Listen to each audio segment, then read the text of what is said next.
ลังสีป้ามไข่เสื้อไข่มดแดงเสื้อพักสะอมพักขาอย่างเจ้าในวิธีป้ามนะเขาก็เอาพักขาลงก้อน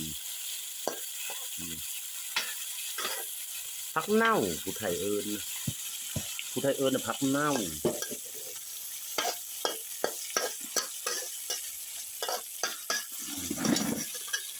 พักสะอมคนไทยเดี๋ยวพักสะอมคนผู้ไทยเมืองลาวเอิญพักเน่าเผาล่าวแปลว่าพักค้ามันดีไข่มดแดงกับอันนั้นได้นี่นะไข่มดแดงได้กับไข่ปิดไข่ไก่เนี่ยแต่แซ่บอยู่บ่โซเสื้อพักสะอมน้ำมันจบซ้ำดักอยู่บ่นะป้ามไข่นะป้ามไข่เสื้อไข่มดแดงเสื้อพักสะอมเสื้อพักค้านะ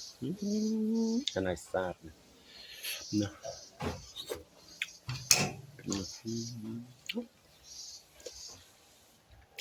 ก็มันแซ่บ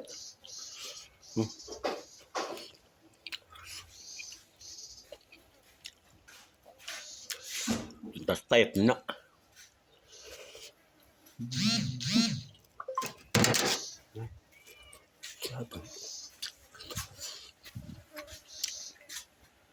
กินข้าวแรงเลยได้นี่นะกินเพิ่มนะเนี่ยนี่ถ้าพ่อแม่พากินแต่เก้านะใบสองใบสามแล้วกินข้าวแรงเลยนะกินข้าวแรงได้รู้เอ้ยยันซึกยันสื่อมาได้ท้องแห้งได้ปะตะกี้นก็ยังจืดอยู่เนี่ยนี้นะ